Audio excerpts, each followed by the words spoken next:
In one part of China, there was a large monastery where about 500 monks lived, all practicing the path of self-realization under their Zen master. One day, a man came to the monastery to become a disciple.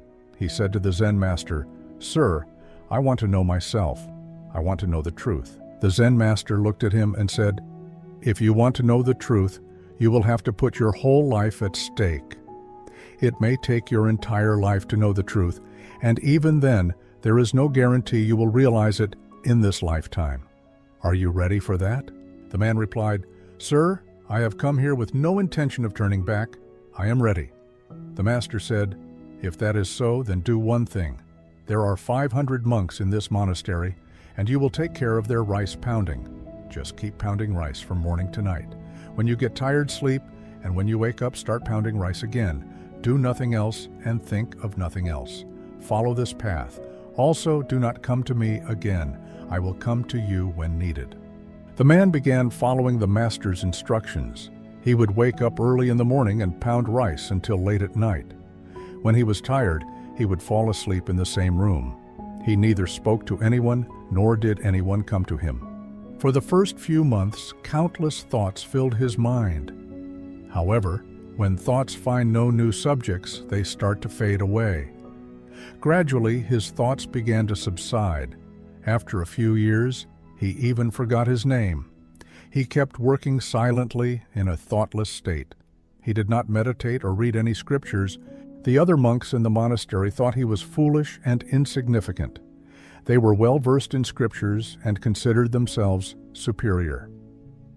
12 years passed. One day, the Zen master announced, "My time is nearing its end, and I must choose my successor who will lead this monastery after me. Any disciple who has attained self-realization should write a few lines near my door tonight, summarizing their experience." Many disciples thought about writing, including the chief disciple, who was highly knowledgeable in Buddhist scriptures. He wrote, "The mind is like a mirror on which the dust of thoughts and desires accumulates. Meditation is the process of sweeping away this dust. The one whose mirror is clear has attained salvation." When the master read these lines in the morning, he became angry and said, "Who wrote this nonsense on my wall? This is garbage." The chief disciple remained silent. While the lines seemed profound, they were nothing but borrowed knowledge from scriptures. The master completely rejected them. This incident became the talk of the monastery. Two disciples, while discussing it, passed by the rice pounder.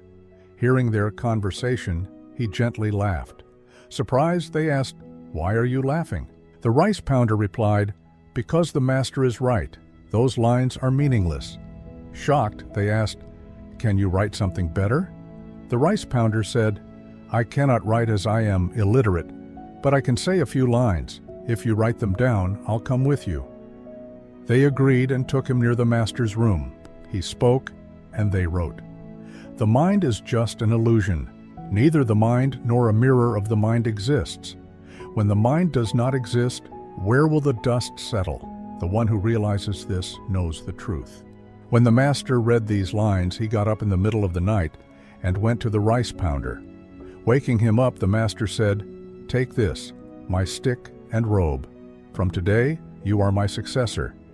But leave this monastery immediately. There are many scholars here who consider themselves superior to you. They will not tolerate the fact that a simple rice pounder has become enlightened while they have not. They may harm you. You have attained everything I have, and you have done it while pounding rice. Wherever you go, people will come to you, for when a flower blooms, its fragrance spreads everywhere." The rice pounder touched his master's feet and left that night. The lesson teach us. Many people think meditation requires sitting in one place with closed eyes. In reality, meditation is not limited to this. True meditation can be practiced while walking or working. The essence of meditation is to be so engrossed in whatever you are doing that you lose all awareness of yourself, just like the rice pounder who became so absorbed in his work that he attained self-realization. Zen teaches us to live in the present moment, free of thoughts, The mind exists only as long as thoughts exist. When thoughts vanish, the mind vanishes too, leaving only your pure self. True spiritual practice lies in losing yourself completely in whatever you do. Let your work become your meditation. If you found this video helpful and inspiring, make sure to hit the like button, subscribe to the channel, and share this wisdom with others who may benefit from it. Let's continue on this journey of mindfulness and inner peace together. Stay present, stay peaceful, and may you find tranquility in every moment.